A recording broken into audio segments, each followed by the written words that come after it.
என் பிதா வாக்குத்தத்தம் பண்ணினதை இதோ நான் உங்களுக்கு அனுப்புகிறேன். நீங்களோ உன்னதத்திலிருந்து ஒரு பலனால் தரிப்பிக்கப்படும் வரைக்கும் எருசலேம் நகரத்திலே இருங்கள் என்றார். உன்னதத்தில் இருந்து வரும் பலனால் தரிப்பிக்கப்படும் வரைக்கும் எருசலேம் நகரத்திலே இருங்கள். எருசலேம் என்பது தேவனுடைய உன்னதத்தில் இருந்து வரக்கூடிய பலன் நமக்கு வேணும். சங்கீதம் 29:11 நம்ம வாசித்தோம். கர்த்தர் தமது ஜனங்களுக்கு பலன் கொடுப்பார். கர்த்தர் தமது ஜனங்களுக்கு சமாதானம் வருதி ஆசீர்வதிப்பார். சங்கீதம் 68:35 நம்ம வாசித்தோமான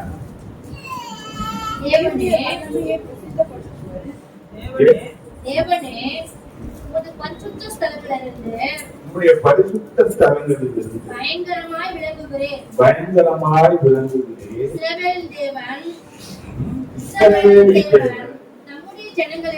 நம்முடைய ஜனங்களுக்கு தத்துவத்தையும் அருளுகிறவர் தேவனுக்கு ஸ்தோத்திரம் உண்டாவதாக.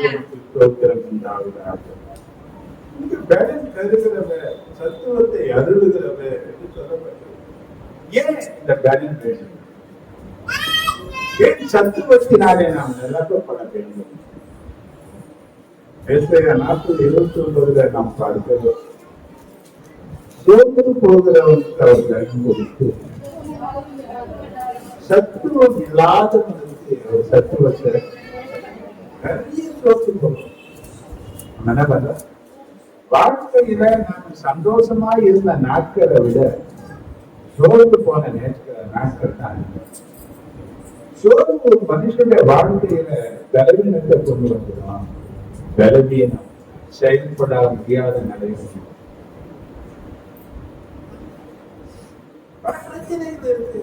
ஒவ்வொரு நாளும் நம்ம யுத்த கணக்கில் இருக்கிற மாதிரி தான் இருக்கிறோம். ஒவ்வொரு நாள் 1000 வருஷம் போகுது.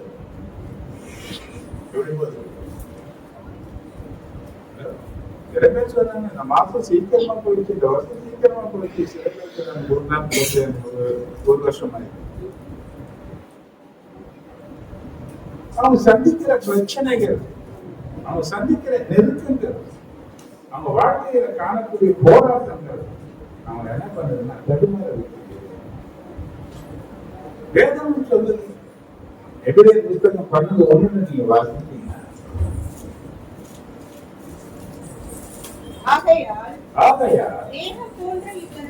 மேகம் போன்ற இத்தனை திரளான சாட்சிகள் நம்மை சூழ்ந்து வந்திருக்க பாரமான யாவத்தையும் இருக்கிற பாவத்தையும் தள்ளிவிட்டு, அப்ப பாரமான யாவத்தையும் தள்ள வேண்டும். நம்மை சுற்றி நெருங்கி நிற்கிற பாவத்தையும் தள்ள வேண்டும். ஆனா இன்னைக்கு நிறைய பேர் பாவம் நிறைய பேர் எதுல விழுந்துட்டாங்க. நிறைய பேர் குடும்ப பாரத்துல விழுந்து போறாங்க. நிறைய பேர் அங்க விழுந்தாங்க. நிறைய பேர் சொல்றாங்க போதும்டாப்பா சாமி, எனக்கு வாழ்ந்ததே போதும், எனக்கு வாழவே முடியல. ஏன்னா அத்தனை பிரச்சனை, பாரத்தின் மேல பாரம் ஏறினே போகுது. அது குறையல, அது குறையல. நீ மிஸ்ஸா இருந்த போதும் சின்ன காலத்துல இந்த காலம் போயிட்டு 5 ரூபாய் வந்தது, 5 ரூபாய் 50 ரூபாய் வந்துச்சு, 50 ரூபாய் 5 ரூபாய் ஆச்சு, 500 ரூபாய் 5000 ரூபாய் தவிர போதும். எளிய ஒரு பாரம். இந்த பாரம் நம்மளை தள்ளாட வைக்கும், நம்மளை தடுமாற வைக்குது. சில நேரங்களில் பயத்தை கொண்டு வந்து விழுந்துருமோ என்ற பயத்தை யாருக்குள்ள கொண்டு எப்படிதான் தாங்க? ஒரு பிரச்சனையா, 2 பிரச்சனை, எதை தாங்க? யாருக்கு பதிச்சப்போ என் வாழ்க்கையில நான் எப்படி கடந்து போல எப்ப பொழுது முடியும் நினைக்கிறேன்.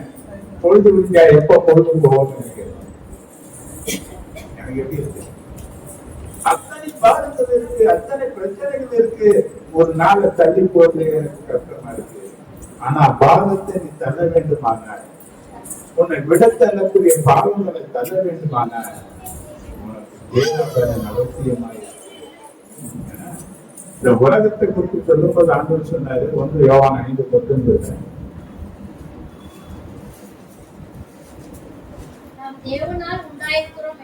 நாம் தேவனால் உண்டாயிருக்கிறோம் என்றும் உலகம் முழுவதும் பொல்லாதவர்கள் கிடக்கிறது என்றும் பொல்லாதவர்கள் கிடைக்கிறது என்றும்.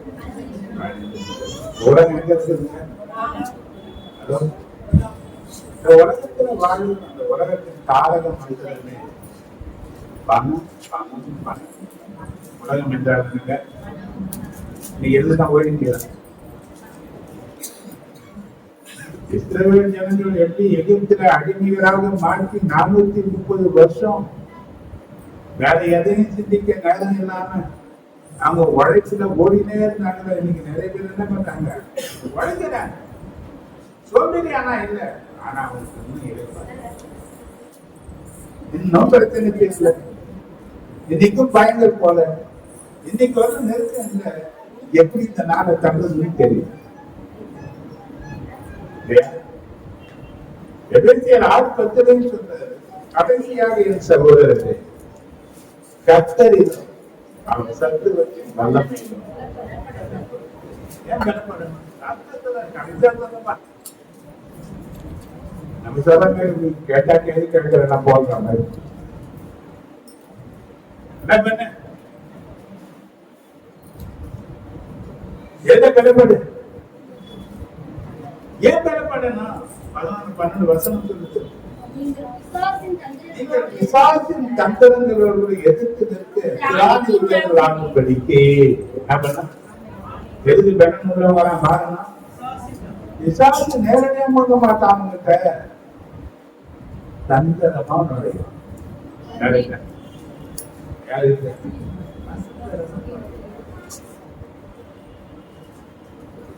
இன்னைக்கு அவனுடைய தந்திரத்துல சிக்கப்பட்டு அவனிடத்துல அடிமைப்பட்டு கிடக்கிற ஜனங்கள் ஏராளமா இருக்கிறாங்க. சத்துரு பிடியில வந்தவங்க சுயமா எதுவுமே செய்ய முடியாது. அவன் என்ன செய்ய நினைக்கிறாங்க அதான் செய்வாங்களே தவிர இவங்க விருப்பத்துக்கு இவங்களால நடக்க முடியாது. ஏன்னா அவனுக்கு இவங்க அடிமையா போயிடுவாங்க. நாம நினைச்சா கூட அந்த காரியத்தை செய்ய வராத. அப்ப இப்பேற்பட்ட எதிரி நமக்கு ஒருத்தன் இருக்கிறான். அவன் நம்மளை அடிமைப்படுத்த நினைக்கிறான், நம்மளை அவமானப்படுத்த நினைக்கிறான், நம்மளை எல்லா நிலையிலும் வேதனைப்படுத்த நினைக்கிறான். இப்படியாப்பட்ட எதிரிகளுக்கு நான் விடுவிக்கப்படுவதற்கு எனக்கு சத்துவமும் பலனும் தேவை என்று வேறுபடும். அதனால அந்த 12 வசனத்திற்கு ரத்தத்தோடும் அல்ல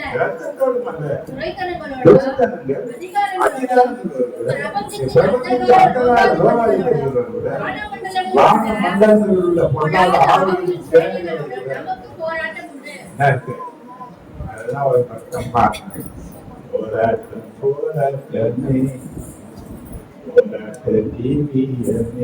எப்படி போதுவாங்க? எத்தனையோ ஒரு போராட்டம் இருக்கு. ஏதோ ஒரு காரியத்துல நாம போராடி கொண்டே இருக்கிறோம். ஒவ்வொரு நாளும் போராடி கொண்டு இருக்கிறோம். போராட்டத்தை போராடி போராடி போராடி போராடி கடைசியில சோர்ந்து போய் எனக்கு போதும் ஆண்டவரேன்னு சொல்லக்கூடிய நிலைக்கு நம்ம தள்ளப்படுவோம். இதை கண்ட ஆண்டவர் தான் சொல்றது, முன்னதத்திலிருந்து வரக்கூடிய பலனாக தரிப்பிக்கப்படும் வரைக்கும் எங்க எங்க இடத்திலே நகரத்திலே இருக்கணும். இன்னைக்கு அந்த உன்னத பலன் பரிசுத்த ஆவியானவரால் கொடுக்கப்படுகிற அந்த பலனை நீ பெற்றுக் கொள்வாயானால் உன் வாழ்க்கையில ஜெயத்தை நீ பெற்றுக் கொள்ளக்கூடிய நிலைக்கு நீ வளரு. அவருடைய துணை இல்லாம நம்மளால ஒண்ணு சாதிக்க ஏற்றது அறிந்தவராகத்தான் அவர் பரலோகத்துல ஏறி பிதாவின் வலது பாதத்துல உட்காரும் போது பரிசுத்த ஆவியானவரை நமக்கு பெற்றுக் கொடுத்தார். ஒரு எண்ணம் நம்ம கூடவே எதிர்பார்க்கிறீங்க. எப்பெல்லாம் நீ தடுமாறுகிறையோ அப்போ அவர் தாங்குவார். எப்பெல்லாம் ஒன்னும் புரியல, எனக்கு ஆலோசனை இல்லைன்னா அவர் உங்களுக்கு நல்ல ஆலோசகராக இருப்பார். அவருக்கு ஜெபிக்க முடியாத தருணங்களும் வாழ்க்கையில போராட்டங்களும் பலவிதமான துன்பங்களும் நெருக்கங்களும் வரும்போது இந்த பரிசுத்த ஆவியானவர் உனக்குள் இருந்து தேவனுக்கு ஏற்றபடி எப்படி ஜெபிக்கணும் என்பதற்கு அவர் வாக்கு கணக்காக நிர்ணயிக்கிறவர் கூட உனக்காக எல்லா நிலையிலையும் அவருக்கு துணையா இருப்பாரு. எப்படி துணையா இருக்கிற இந்த பரிசுத்த ஆவியானுடைய வல்லமையில பெருகுவதற்கு இன்னைக்கு சபை எந்த அளவுக்கு வாங்கிய, எந்த அளவுக்கு இன்னைக்கு அந்த பரிசுத்த ஆவியானுடைய வல்லமையில நாம் நிறைஞ்சிருக்கோம். நீங்க நல்லா கவனிச்சு பாருங்க. சீஷர்களுடைய வாழ்க்கையை நீங்க பார்க்கலாம். யோவான் எழுதின சுவிசேஷத்துல 20வது அதிகாரம் 22வது வசனத்தை பார்த்தீங்கன்னா,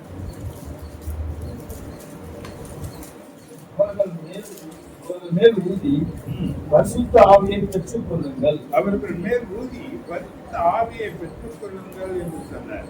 அல்லேலூயா. என்ன சொன்னாரு? பரிசுத்த ஆவியானவரை பெற்றுக் கொள்ளுங்கன்னு சொன்னாரு. இவருக்கு என்னன்னு பார்த்தீங்கன்னா, இயேசுவோடு கூட 3 வருஷம், இயேசுவோடு கூட 3 வருஷ காலம் இவங்க எங்க இருந்தாங்க? இயேசுவோடு கூட தான் வாழ்ந்தாங்க. அவரோட நடந்தாங்க, அவரோட சாப்பிட்டாங்க, அவரோட ஊழியத்துல எல்லா நிலையிலையும் அவங்க பங்கெடுத்தாங்க. ஆனா இயேசு உயிர்த்தெழுந்த பெண் கூட ஊதி பரிசுத்த ஆவியானவரை பெற்றுக் கொண்டாங்க கூட உன்னதத்திலிருந்து வரக்கூடிய பலனால் அவர்கள் நிரப்பப்பட வேண்டியது அவசியமாக.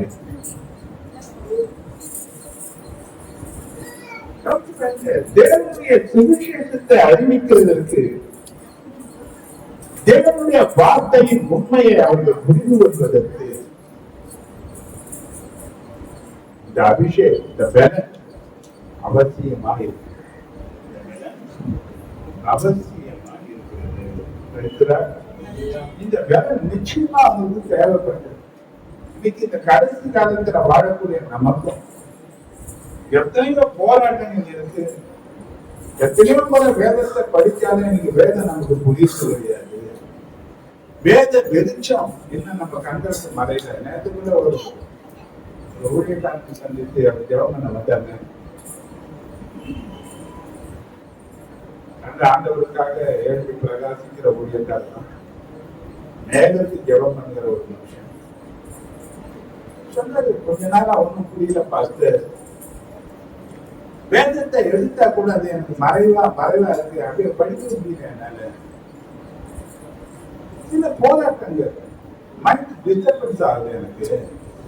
நான் ஒரு வசனத்தை படித்தா எனக்கு சிந்தனை வேற எங்கேயோ போயிருக்கு, ஏதோ ஒரு தாக்குதல் இருக்கு. நான் அதுக்கு முன்ன மணிக்கணக்கில் வேலை வாசிப்பேன், மணிக்கணக்கில் ஜெபம் பண்ணுவேன். இப்போ என்னால கொஞ்சம் காலமா என்ன பண்ண முடியல. நான் தேடி வந்தேன்,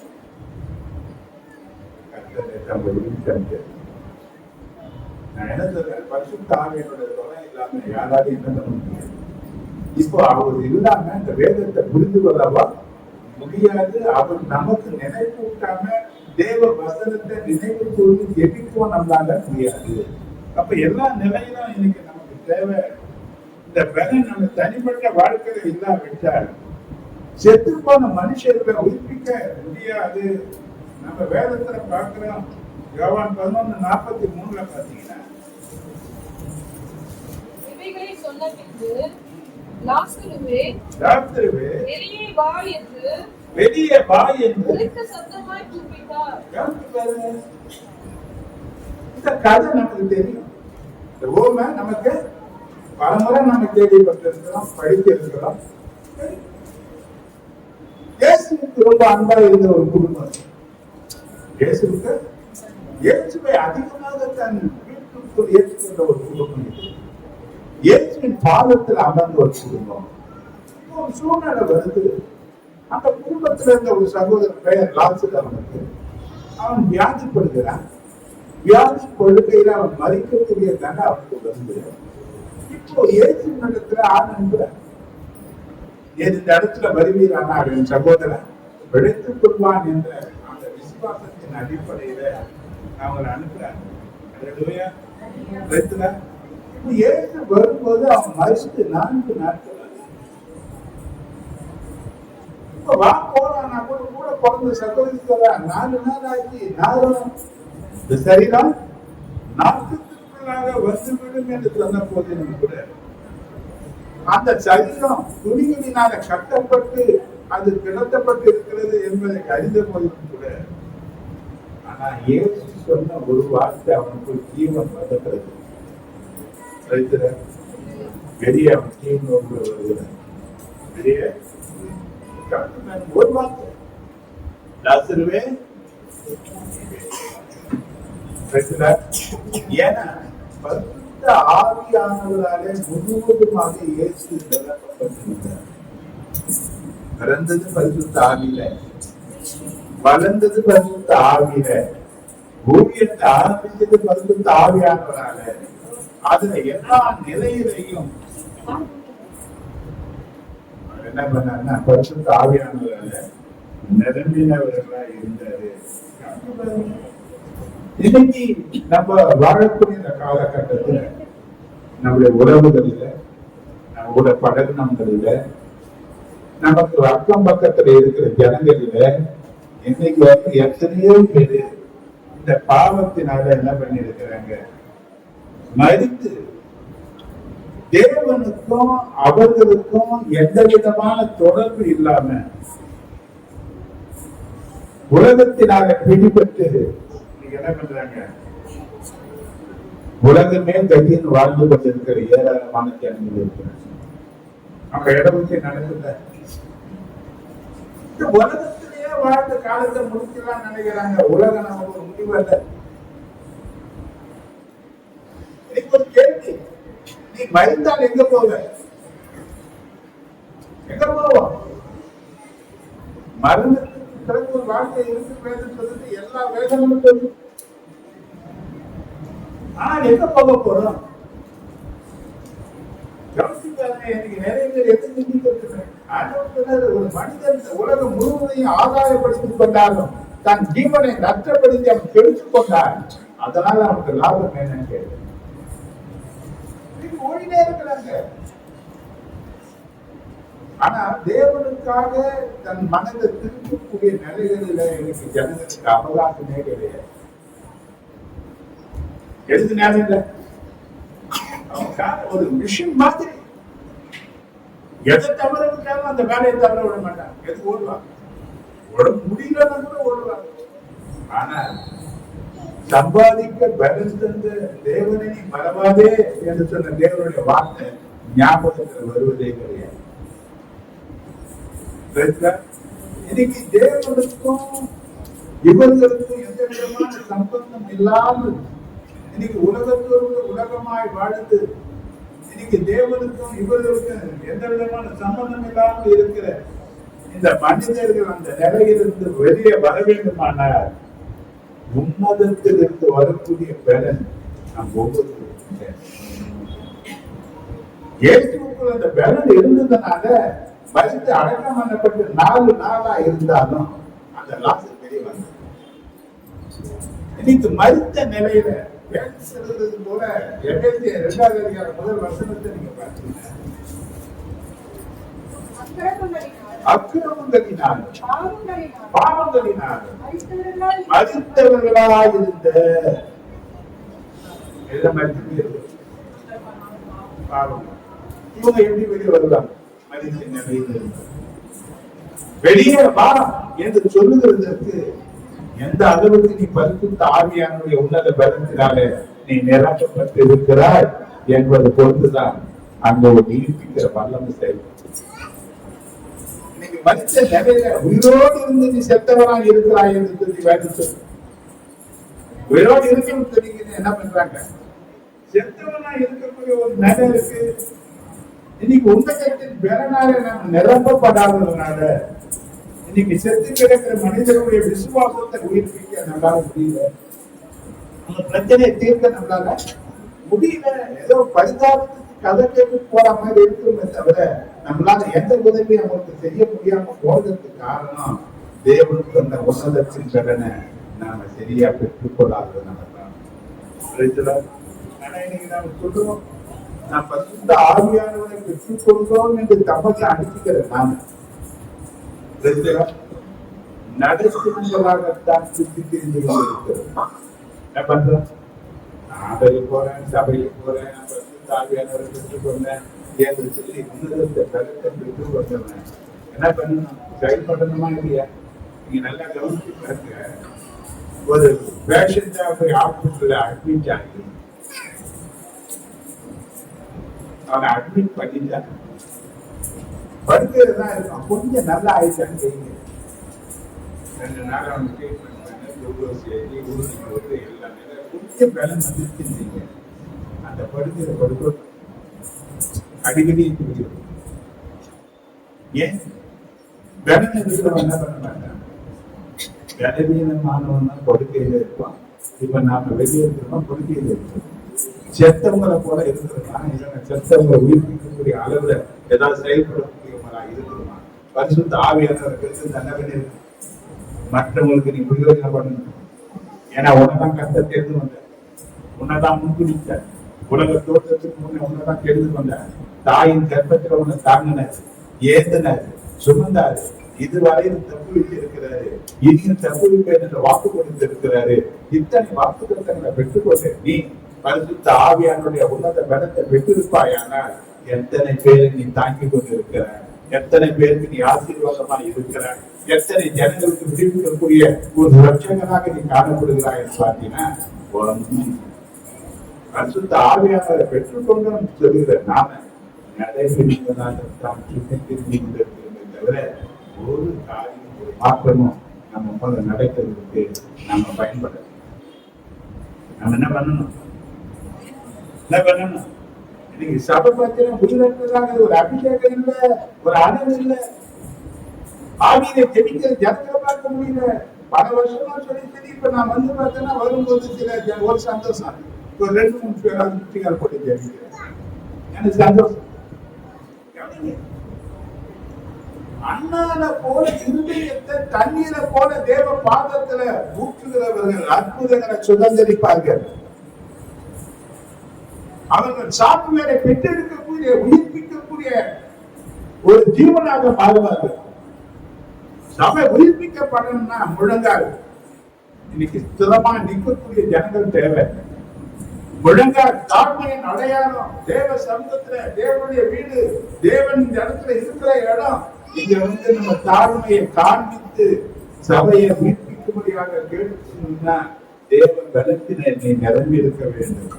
நீங்க சபை பார்த்தீங்கன்னா உலகத்துக்கு வேடிக்கையா இருக்கு. ஒரு நாள் சபை என்றால் ரொம்ப பரிசுத்தம் பயமா இருக்கு. நாங்கெல்லாம் வளர்ந்த நாட்கள்ல பாத்தீங்கன்னா 10 பேர் 5 பேர் 7 பேர், ஆனா அனலா இருக்கும் சபை. இன்னைக்கு எத்தனை பேர் இருந்தாலும் என்ன கிடையாது, கிடையாது, நமக்கு அந்த தாக்கமே கிடையாது. இன்னைக்கு வந்து என்ன பண்றது தெரியுமா? பழைய நோக்க காலத்துக்காக குடிக்கும் குடிக்கும் நாளைக்கு சாப்பிடும். ஞாயிற்றுக்கிழமை ஒரு நாள் வந்து தலையை காட்டிட்டு என்ன பண்ணுவோம்? என்ன பண்ண போறீங்க? என்னதான் பண்ண போறீங்க? காரணம் நெருங்குது. இன்னைக்கு நான் சொன்ன வார்த்தைகளுக்கு வேடிக்கையா இருக்கு. கர்த்தர் என்ன கொண்டுதான் பேசுறாரு. இந்த காலத்தை நீங்க பிரயோகப்படுத்தினா வேறொரு காலம் உனக்கு கிடைக்கிறதுக்கு சந்தேகம். இப்போ ஒண்ணு நீ ஆயுதப்படுத்திக்க. இன்னைக்கு தேவ பலனை பெறலன்னா, பரிசுத்த ஆவியானுடைய அபிஷேகத்தை பெறலன்னா போராடி பெற்றுக்கொள். போராடினா எதற்கோ போராடிய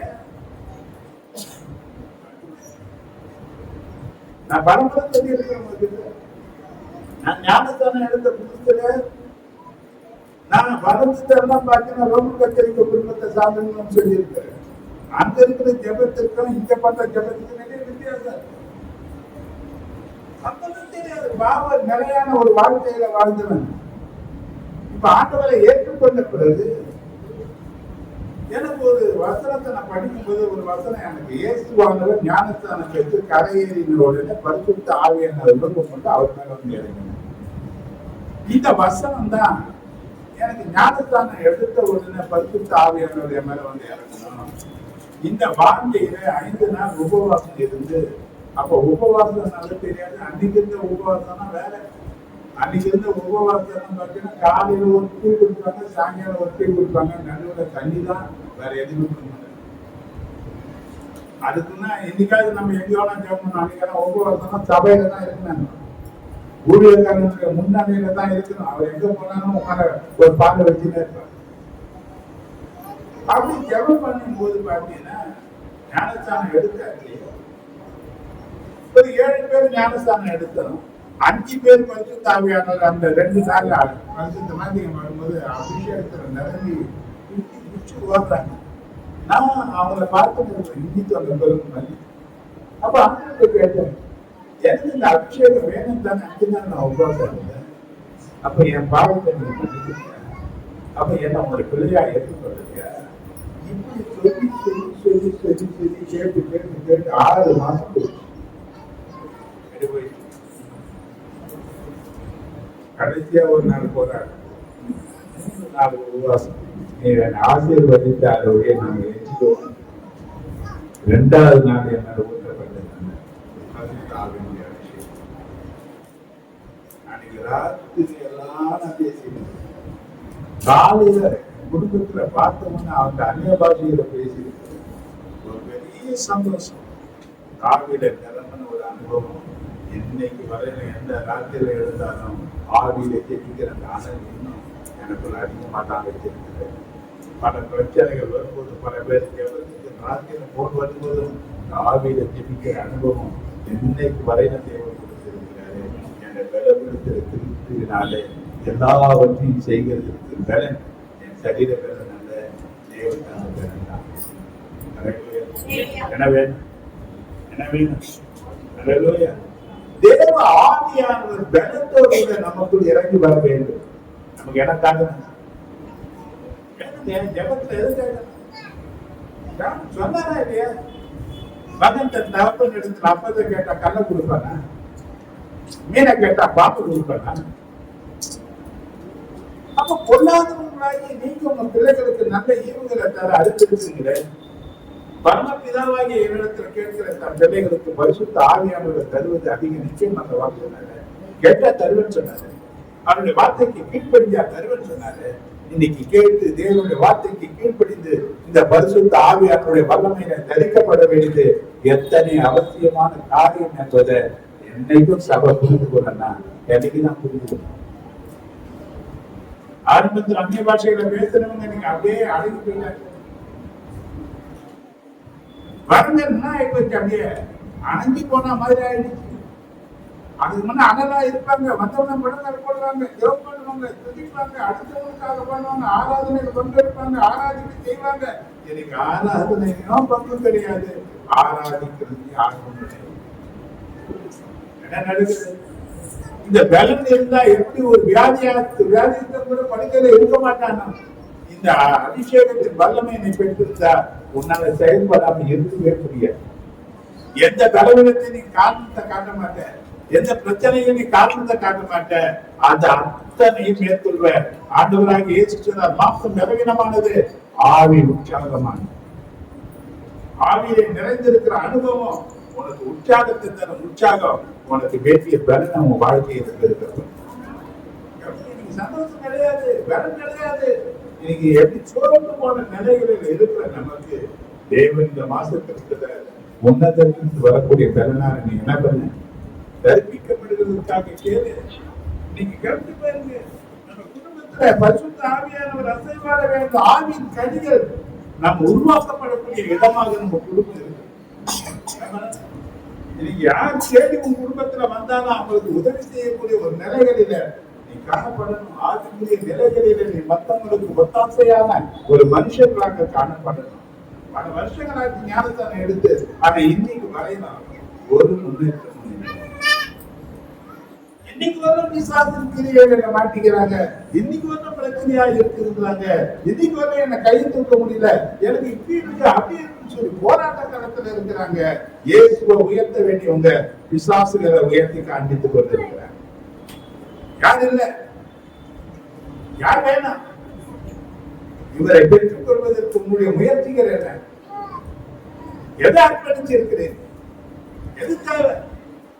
அழிந்து போகிற காரியங்களுக்காக அவ்வளவு பிரயாசப்படுகிற நீ அழிவில்லாத நித்திய ஆசீர்வாதங்களுக்காக நடத்தக்கூடிய இந்த பரிசுத்த ஆவியானுடைய அபிஷேகத்துல நிரம்பி பெருகுவதற்கு எடுத்த முயற்சிகள் எவ்வளவு?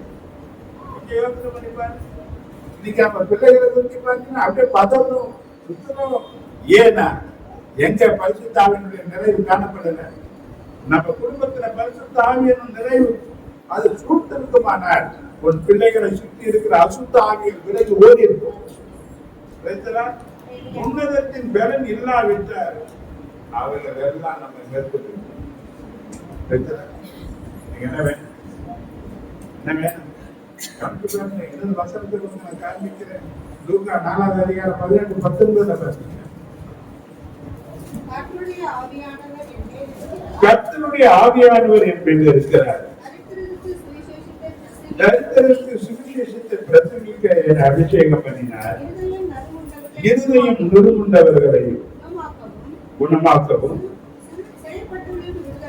சிறைப்பட்டவர்களுக்கு விடுதலையும், குருடருக்கு பார்வையும் பிரசித்தப்படுத்தவும், நொறுங்குண்டவர்களை விடுதலையாக்கவும், கர்த்தருடைய அனுகிரக வருத்தத்தை பிரசித்தப்படுத்தவும். இந்த வசனத்துல சொல்லப்பட்ட அத்தனை காரியங்களையும் கர்த்தருடைய ஆவியானவர் மேல எல்லாம் செய்வார். கர்த்தருடைய ஆவியானவர் செய்வாரா? உங்களுக்குள்ள இந்த ஆவியானவர் இருப்பாரே ஆனால் நிச்சயம் நொறுங்குண்டவர்கள், சிறைப்பட்டவர்கள், குருடர்கள், தரித்திரர்கள் ஆகிய இவர்கள் வாழ்க்கையில் மூலமாகத்தான் கர்த்தர் பெரிய மாற்றத்தை கொண்டு வருவார். தேவனுக்காக பயன்படுத்தப்படக்கூடிய, தேவனுக்காக தன்னை அர்ப்பணிக்கக்கூடிய, தேவனை போல ஜனங்களை பார்க்கக்கூடிய, ஜனங்களுக்காக பரிகரிக்கக்கூடிய இருதயம் உள்ள ஜனங்களை கர்த்தர் தேடுகிறார். நீங்க குறுகின வட்டத்துல நானே என் குடும்பம் அது போதும் நினைக்கிறவங்க அல்ல. கவனிச்சு பாருங்க, எனக்கு ரட்சிக்கப்பட்டதும் இன்னைக்கு சபையில உட்கார்ந்து இருக்கிறதும் ஒரு நாள் ஊதாரியை போல தெரிந்தவங்க தான் யாரோ ஒருத்தர் வந்து உங்களை சந்தித்து இந்த இயேசுவை கொடுத்தாங்க. அன்னைக்கு எல்லாம் உன்னை பார்த்து உருப்படாது, திருந்தாது, இதெல்லாம் வந்து தேராது அப்படின்னு சொல்லி ஐஎஸ்ஐ உத்தர குட்டப்பட்டவங்க தான். அதுக்கு யாரோ ஒருத்தர் வாழ்க்கையின் மாற்றத்திற்கு காரணமா இருந்தாங்க. நீங்க மற்றவங்களுடைய வாழ்க்கையின் மாற்றத்திற்கு நீங்க காரணமா இருக்கிறீங்களா? இருக்கிறீங்களா? எதுக்காக ஆண்டவர் நம்ம வரும்? என்ன செய்யும்? எதுக்காக நேரங்கள் எடுக்கிறோம்? நாம இன்னைக்கு இந்த பரிசுத்த ஆவியானவர் நமக்கு செயல்பட முடியாமல் இருக்கிறதுக்கு பல காரணம் இருக்கு. பல காரணம் இருக்கு. எனக்கு ஏன் அவர் நம்ம வாழ்க்கையில அசைவாட முடியல, ஏன் செயல்பட முடியல என்பதற்கு என்ன தடைகள் என்பதை நீங்க தான் கண்டுபிடிக்கணும். தடைகள் என்ன என்பது நீங்க தான் கண்டுபிடிக்கணும். முதல்ல ஒரு பாவத்தை லேசா எடுத்துக்க முடியாது. பாவத்தை தேவன் எப்படி பார்க்கிறாரோ அப்படியாக பார்க்கிற அறிவு நமக்குள்ள வர வேண்டும். தேவன் எவ்வளவு பரிசுத்தமானவர் என்பது நமக்கு தெரியணும். நமக்குள்ள என்னென்ன குறைவுகள் இருக்கிறது என்பதை நம்ம பார்க்க கற்றுக்கொள்ள வேண்டும். நமக்குள்ள என்னென்ன பாவங்கள் இருக்கிறது, இன்னும் அறிக்கை செய்யாத பாவங்கள் எது, உங்களுக்குள் சுய அன்பு மற்றும் சுய பரிதாபம் இருக்கிறதா என்பதை கண்டுபிடிக்கணும். இதெல்லாம் பரிசுத்த ஆவியானவரை பெற்றுக் கொள்வதற்கு காணப்படுகிறாங்க. நீங்க என்ன பண்றாங்க? தன் சுய பரிதாபத்தில் நிற்கிறாங்க. இன்னைக்கு ஆண்டவர்கிட்ட என்ன பண்றது கிடையாது. இன்னைக்கு பாவம் செய்தன்னு சொன்னவங்க அறிக்கை பண்ணணும். என்ன செய்தன்னு சொல்லிட்டு பார்க்கணும். அதை அறிக்கை செய்யணும், அதை விட்டுணும். அது என்ன பண்ணணும்? அறிக்கை பண்ணிட்டு திருப்பி செய்த பாவத்தை என்ன பண்ணக்கூடாது, செய்து கொண்டிருக்க கூடாது. அப்படி செய்கிறவங்களுக்கு ஆசீர்வாதம். வேதம் சொல்லுது, நீதிமொழிகள் 29:1 பார்த்தீங்கன்னா அடிக்கடி கடிந்து கொள்ளப்பட்டு தன் பிழையை கடினப்படுத்துகிறார்கள். சகாயமின்றி சதுதியிலே நாசமடைவான் என்று சொல்லப்பட்டது. சொல்லிட்டு செய்து தப்பு செய்து திருப்பி தப்பு செய்து என்ன மண்ணின்னு வரவே கூடாது. நான் பண்ணணும். ஏன்னா இவங்க நினைக்கிறாங்க செய்த தப்புக்கு உடனே தண்டனை கிடைக்குது. அதனால துணிகரமா செய்யறாங்க. என்ன பண்றாங்க? செய்த தப்புக்கு அதுக்குரிய தண்டனை உடனே கிடைக்காததுனால துணிகரமான தவறுகளை பாவங்களை நம்ம தொடர்ந்து செய்கிறாங்க. ஆனா சடுதியான நியாயத்துக்கு வேற மேல வரும். சடுதியா வந்தா தப்பிக்க முடியாது. எந்த ஜபமும் காப்பாத்த தேவன் பொறுமை உள்ளவரா இருக்கிறாருன்னா அதுக்கு ஒரு காலங்கள் இருக்கு. அன்னைக்கு கிறிஸ்டியன்களை பார்த்த அற்ப விசுவாசிகளை எதுவரையில நாம் உங்களோட பொறுமையாக இருக்கின்றன. அப்ப நாம இன்னைக்கு பார்க்கணும். இரண்டாவது என்ன தடை? உலக ஆசைகள் எவ்வளவு நமக்குள்ள இருக்குது. உலக ஆசைகள் எவ்வளவு இருக்கு பாருங்க. உலக பொருட்கள் மேல எவ்வளவு நமக்கு ஈர்ப்பு சக்தி இருக்குது பாருங்க. வெளியே நாம எல்லாம் ஒன்றும் இல்லாதவங்களை போல ரொம்ப சாமி சன்னியாசியை போல நம்ம காணப்படலாம், காட்டலாம். ஆனா இந்த மாயமான தேவனிடத்தில் செல்ல நமக்குள்ள இருக்கிற காரியத்தை உள்ள இருக்கிற காரியத்தை நீங்க யோசித்து பார்ப்பீங்களான பரிசுத்த ஆவியானவர் உங்களுக்கு வெளிப்படுத்தி அதை சரிப்படுத்துவதற்கு வேண்டிய கிருபைகள் உங்களுக்கு தருவார். அப்போது அவரால் வரக்கூடிய தடைகள் மாறும். ஆவியானவர் அசுத்தமான பாத்திரத்தை ஒரு நாளும் அவர் நிரப்ப மாட்டார். உனக்குள்ள இருக்கிற அசுத்தத்தை எல்லாம் வெளியே எடுத்து உன் பாத்திரம் பரிசுத்தமாக இருந்தார். அது நிரம்பி வரும். பாத்திரம் நிரம்பி வழியக்கூடிய ஒரு ஆசீர்வாதங்கள் தேவன் நமக்கு தருவார். அப்போ இதுவரையும் பரிசுத்த ஆவியானவரை பெறாமல் இருந்தீங்கன்னா பரிசுத்த ஆவியானுடைய சத்தம் கேட்க முடியாத நிலை இருக்குமான எனக்கு ஆசை இருக்கு. மற்றவங்களுக்கு எதையாவது ஒண்ணு செய்யணும். ஒரு கிறிஸ்தவனா மதிக்க மறுமை எல்லாருக்கும் இருக்கு.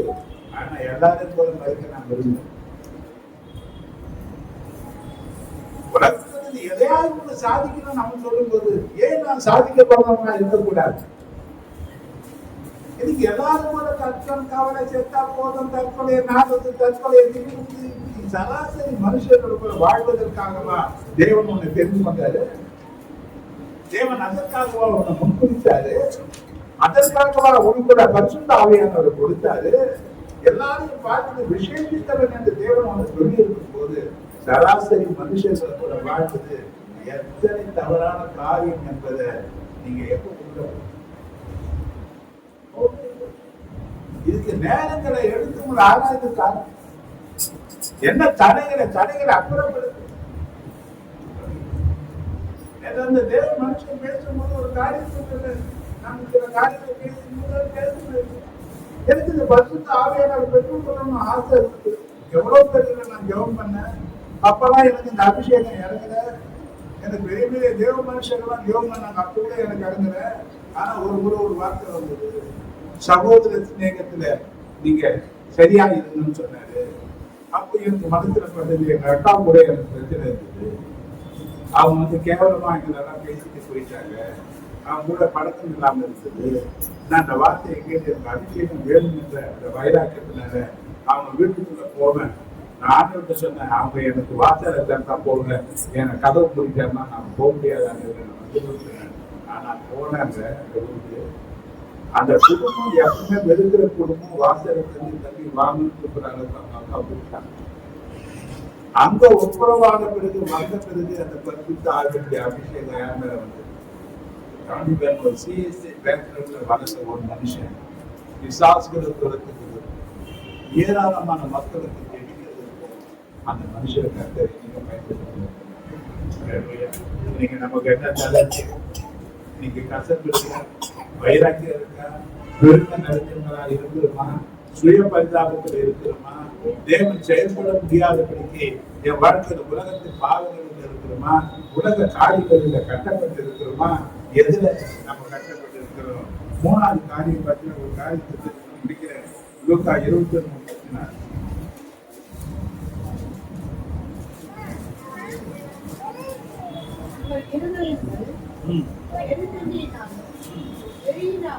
வெறியினாலும் லௌகீக கவலைகளினாலும் பாரமடையாதபடிக்கு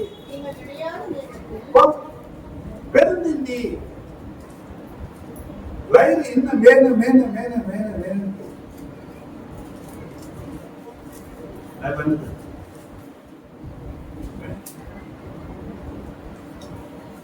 என்ன கேக்குது? எப்படி வரணுமா? நான் சொல்லியிருக்கிறேன், சாப்பாட்டுக்கு முன்ன வருவது பசி நிறையவங்களா வரணும். சாப்பாட்டை விட்டு ஏற்றி பசியோட தான் இருக்கு. எப்படி சாப்பிடணும்? இன்னைக்கு நல்ல நிம்மதமா சாப்பிட்டுனா ஒன்ற மயக்கம் தொண்ணூறு உண்டு. சாப்பிட்ட உடனே அடுத்த நாள் என்னதான் கொஞ்ச நாள் உருணும், கொஞ்ச நாள் படுக்கணும். ஒரு 5 நிமிஷத்துக்கு படுக்கணும், 50 நிமிஷம் ஓடிடும். எட்டிக்க வேண்டிய நேரம் என்ன பண்ணிட்டான்? தேவனுக்காக எழுதி பிரகாசிக்கிற நேரம் என்ன பண்ணிட்டான்? தடைகளாக மாறி போகும். மாத்திர இன்னும் பாத்தீங்கன்னா இன்னும் சில காரியங்கள் இருக்கு. இந்த உலக காரியம் நீங்க செல்போன் எடுத்துட்டாவே போதும். நீங்க நிறைய காரியங்களை பார்த்தீங்கன்னா நீங்க ஜனங்கள் என்ன பண்றாங்கன்னா எதுலதான் இருக்கிறாங்க. ராத்திரி 11 மணிக்கு பார்த்தாலும் வெளியே வீட்டான நான் பாக்குறேன் வெளியே வைக்கன்னு அப்படி எப்படி தள்ளிட்டு என்ன பார்த்துருப்பாங்க. நாளுக்குள்ள என்ன பார்க்கறாங்க, என்ன பார்க்கறாங்க, எதுல நேரம் போகுது, மணி கணக்குற நேரம் எதுல போகுது. இப்ப அவங்களுக்கு தான் போதா, நம்ம என்ன பண்றாங்க, தேய்க்கிறாங்க. ஒருத்தன் சொன்னா பல்ல தேய்க்கிறாங்க இல்லையா, செல்ல தேய்க்கிறாங்க. எதை தேய்க்கிறீங்க? பல்லு தேய்க்கிறது கூட கொஞ்ச நேரம் தேய்க்கலாம். ஆனா எது தேய்க்கிறாங்க? எதுதான் போகுது, நேரம் போகுது, மணி கணக்குல போகுது. ஆனா நேரங்களை சம்பாதிக்க முடியாது. எதை வேணா நீ சம்பாதிச்சு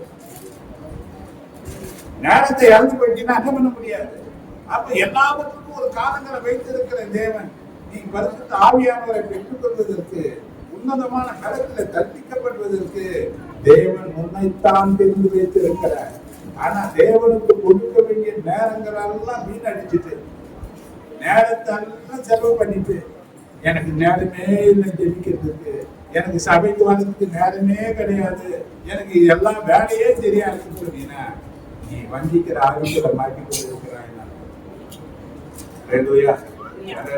தேவன் இந்த பூமியில உன்னதான் தெரிந்து வைத்திருக்கிறார், உன்னதான் விசேஷித்தவர்கள் சொல்லியிருக்கிறார். உன்னை கொண்டுதான் ஏராளமான ஜனங்களுக்கு மாற்றம் கொடுக்க விரும்புகிறார். நீதான் செத்து போன பல நிலைகளில தேவனுக்கு அவர்களுக்கு தொடர்பு இல்லாத இருக்கிற ஜனங்களை உயிர்ப்பிக்கக்கூடிய ஒரு அபிஷேக வல்லமையை யாருமே கொடுக்கிறாருன்னா உங்ககிட்ட தான் கொடுக்கிறாரு. உன் குடும்பத்துல பரிசுத்த ஆவியத்தை பிடிக்க இருக்குமானால் பிள்ளைகள் பரிசுத்தத்துல வளருவாங்க, வெள்ளத்துல வளருவாங்க, ஆரோக்கியத்துல வளருவாங்க. மகிழ்ச்சி நிறைந்த ஒரு குடும்பமாக ஒரு குடும்பம் இருக்கிறதுக்கு தேவ பிரசனத்திற்குள்ளாக உன் குடும்பத்தை கொண்டு வரக்கூடிய காரியங்கள்லாம் 2 பேர் கூட தேவ பிரசனங்க வளர்ந்தாரு. இன்னைக்கு குடும்ப ஜபங்கள் தேவை. நிறைய குடும்பத்துல ஜபமே இல்லை.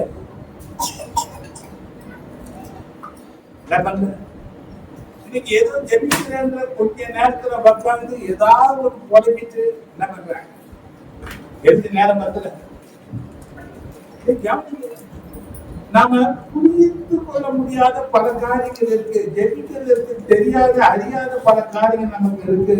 அப்ப இது போல நிலைகளில புரிந்து கொள்வதற்கும் அறிந்து ஜெபிக்கிறதற்கும் பிதாவின் சித்தத்தை அறிந்து செயல்படுவதற்கும் இந்த பரிசுத்த ஆவியான உதவி இல்லாம ஒரு ஜெபிக்க முடியாது. ரொம்ப 8:24 நீங்க பார்க்கலாம்.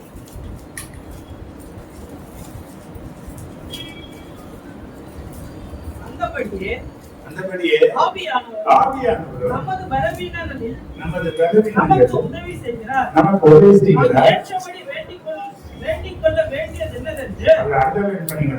ஏற்றபடி வேண்டிக் கொள்வது என்னதென்று அறியாமல் இருக்கிறவர் ஆவியானவர் தாமே வாக்கு கடங்காத பெருமூச்சுகளோடு நமக்காக வேண்டுதல் செய்கிறார்.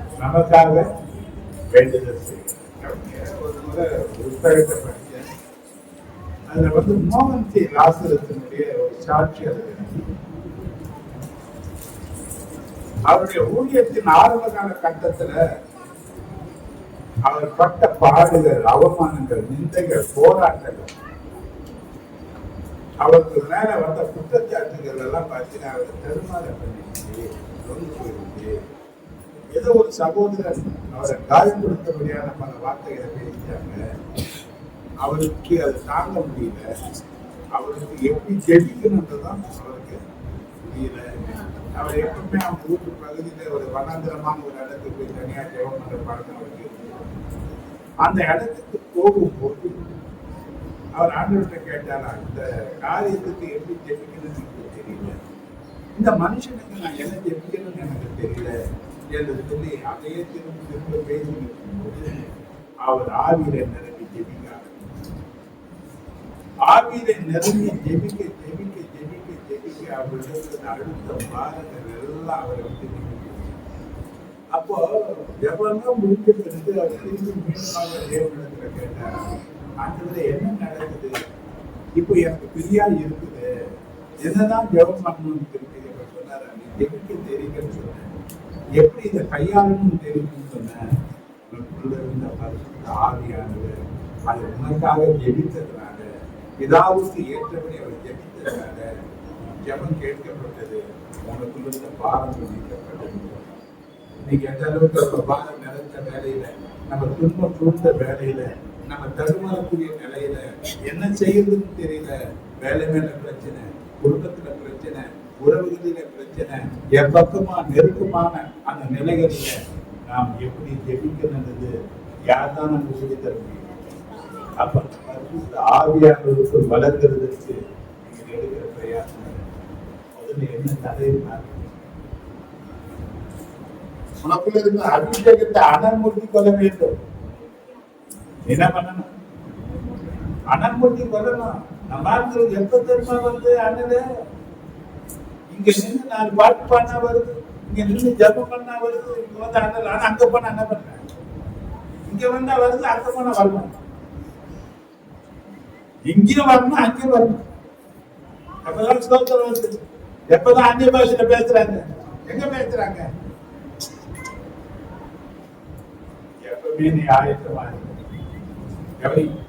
முதல்ல உன் வாழ்க்கையில ஜெயம் உள்ள வாழ்க்கையை மாற்று. உனக்கு எதிரிடையா செயல்படுகிற சத்தின் வல்லமைகளை அழிக்கிறேன். வெற்றியுள்ள வாழ்க்கையில நீ தலை நிமிர்ந்து வாழணும். எல்லா மனுஷருக்கும் நீ நன்மை செய்யக்கூடிய ஒரு மக்களா மாற வேண்டுமானால் ஆவியானவருடைய பலத்துல பெருக்க வேண்டும்.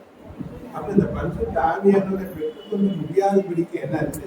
என்கிட்ட கீழ்ப்படிதல் இருக்கா இல்லையா? நம்ம தேவனோட வார்த்தைக்கு நான் எதுல கீழ்ப்படியில, கீழ்ப்படுகிறதுக்கு ஒட்டுமொத்த கீழ்ப்படுகிறதுக்கு தந்த பரிசுத்த ஆவியானவர் அப்போஸ்தலர் வயசு 35 பார்க்கணும்.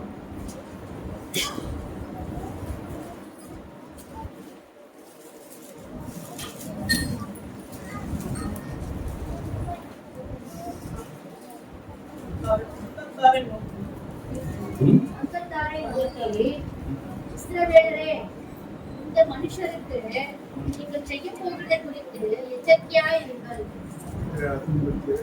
5:32. இந்த சங்கத்தை குறித்து நாங்கள் அவருக்கு சாட்சிகளா இருக்கிறோம். தேவன் நமக்கு கீழ்ப்படுகிறவர்களுக்கு தந்தவருள்ள பரிசுத்த ஆவியும் சாட்சி என்றார்கள். என்ன வருஷம்? 32.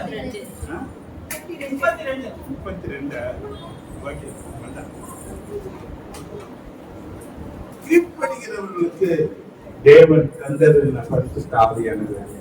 தேவ வசனங்களுக்கு கீழ்ப்படிவோம், தேவ சத்தத்திற்கு கீழ்ப்படிவோம். தடைகள் என்ன என்பதை ஆராய்ந்து பார்ப்போம். அடுத்தவங்க சொல்றதல்ல, நம்ம குறித்து நமக்கு தெரியும், நம்மளை குறித்து நமக்கு தெரியும். தேவ சமூகத்துல கொஞ்ச நேரம் அமர்ந்து ஆராய்ச்சி பாருங்க. தடைகள் நீக்கப்படுமானால் பரிசுத்த ஆவியானவர் நதி போல வருவாரானால் அது போகிற இடமெல்லாம், நீ போற இடமெல்லாம் ஆசீர்வதிக்கப்படும். உன் குடும்பம் நிச்சயமா ஆசீர்வதிக்கப்படும். யாரை பெற்றுக்கணும்? இன்னைக்கு தடைகள் வந்து நிற்கிற வருகிற நாட்கள்ல இன்னும் இவருக்குள்ள எப்படி பெற நடையின சத்தியத்தை பேசுறேன். கர்த்தருடைய ஆசீர்வாதம் நான் கண்டிக்கிறேன்.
அதிகமாக நேசிக்கிறது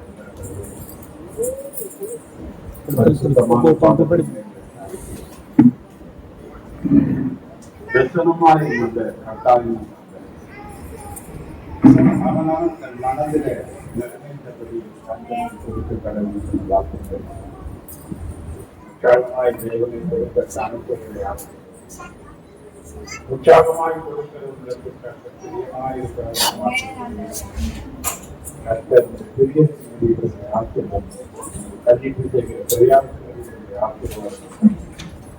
குடும்பம் மேன்மையாக தயை பெரிதாக எல்லாவற்றையும் நாமத்தான் கேட்கிறோம். இவன் ஒரு நல்லதுதான் நம்பிக்கை ஆயுதமாகும். என்ன சொல்லுங்க, நம்பிக்கை இருக்கு, சரியா உட்காரவீங்க, பக்கம் நேரத்துல வந்திருக்கிறோம். என்னை புசிக்கிறவன் என்னாலே பிழைப்பான் என்று சொல்லியிருக்கிறார். நானே ஜீவ அப்பம் என்று சொல்லியிருக்கிறேன்.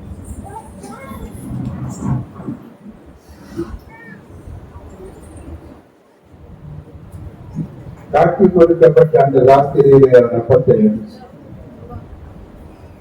அதை பிச்சு நீங்கள் வாட்டி புசியுங்கள், இது உங்களுக்காக பிடிக்கப்படுகிற என்னுடைய சரீரமாக இருக்கிறது என்று சொன்னார். அந்தபடியே அவர் பாத்திரத்தை இது என் ரத்தத்தினாலாகிய புதிய உடன்படிக்கையாக இருக்கிறது, என்னை நினைவு கூறும்படியை செய்யுங்கள் என்று சொன்னார். நினைவு கூறும்படியான ஒரு நேரம் இயேசு மரித்தார் உங்களுக்காக எனக்காக. சரீரம் திட்டப்பட்டது.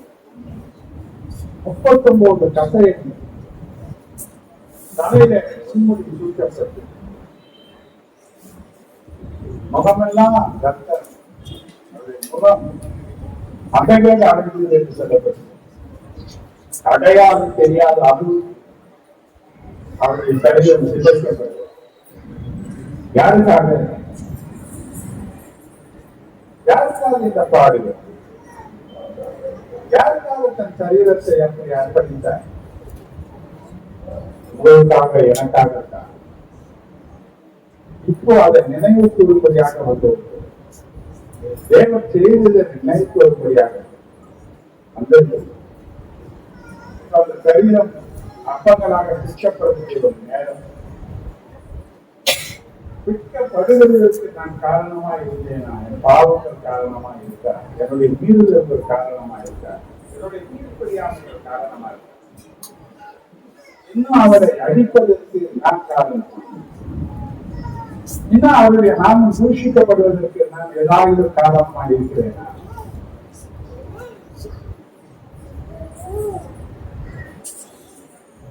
தேவ சித்தத்தை அறிந்து அதை செய்கிற மனுஷனாக இருக்கிறேன், அதை செய்யாத மனுஷனாக நான் காணப்படுகிறேன்.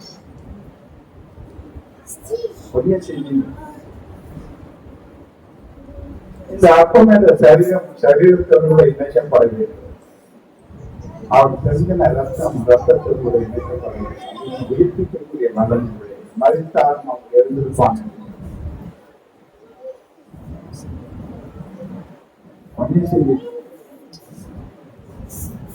Thank you, God. Thank you, God. அந்தபடியே அவர் அப்பத்தை எடுத்து இதை நீங்கள் வாங்கி ருசியுங்கள். உங்களுக்காக பிடிக்கப்படுகிற என்னுடைய சரீரமாக இருக்கிறது. பெற்றப்படக்கூடிய சரீரத்திற்காக யாராவது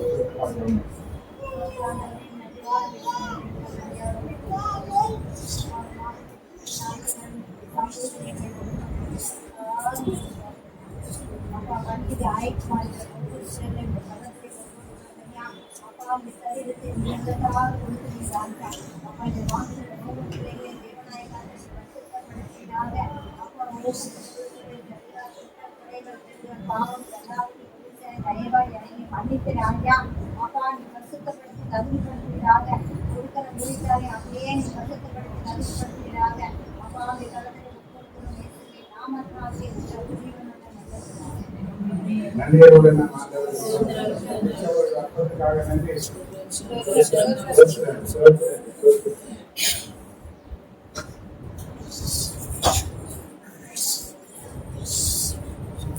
அந்தபடியே அவர் பாத்திரத்தை எடுத்து இது என் ரத்தத்தினாலே புதிய உடன்படிக்கையாக இருக்கிறது,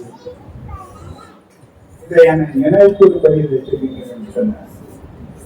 இந்த பட்ட கர்த்தராகிய இயேசு கிறிஸ்துவின் ரத்தத்திற்காக அது நம் ரத்தத்தின் ரத்தமாக மாறுபடியாக ரத்தத்தை உயிர்ப்பிக்கக்கூடிய அபிஷேகமாக விளங்கும்படியாக பாவங்கள் எல்லாம் மன்னிக்கும்படியாக இந்த பண்டிகை என்னை பரிசுத்தப்படுத்தி ஆயுதப்படுத்தும்படியாக இந்த ரத்தத்திற்காக யாராவது திருக்குமா ஜெபம்.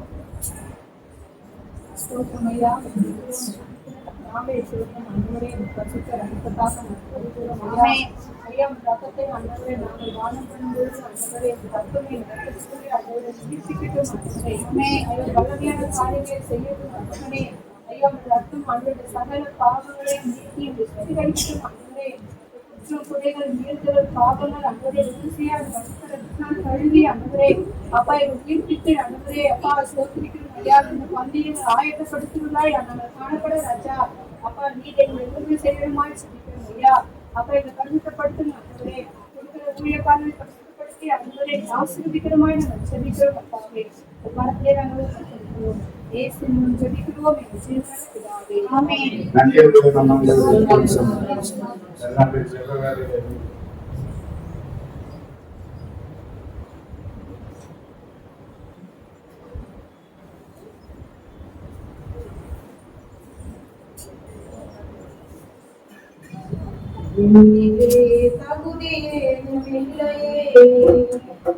தேடும் நான் மேன்மை பாராட்ட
புகழிடமே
எல்லாரும் தோற்றம் பண்ணி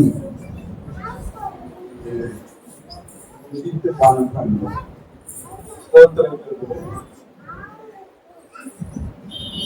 ஸ்தோத்திரம் பண்ணி சத்தமா ஸ்தோத்திரம் பண்ணுவோம்.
அங்கேயோடு நாம் ஆண்டவரை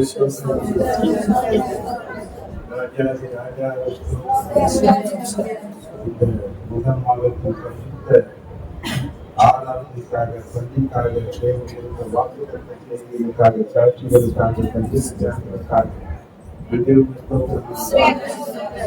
நீங்க ஆகாரத்தை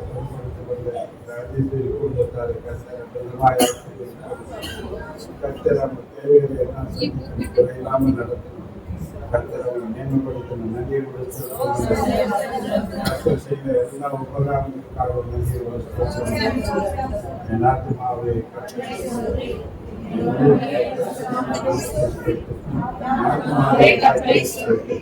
கர்த்தர் செய்த சகல உபகாரங்களும் நம்முடைய கர்த்தராகிய இயேசு கிறிஸ்துவினுடைய கிருபையும் பிதாவாகிய தேவனுடைய அன்பு பரிசுத்த ஆவியானுடைய ஐக்கியமும் ஆசீர்வாதங்களும் பாதுகாப்பும் பராமரிப்பும் வழி நடத்துகிறோம். நம் அனைவரோடு ஒவ்வொரு பரிசுத்தவான்களோடும் வந்திருக்கிற அனைவரு குடும்பங்களோடும் என்றும் நீடித்து நிலைத்திருப்பதாக. ஐயா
God bless you. கர்த்தர் உங்களை ஆசீர்வதிப்பாராக.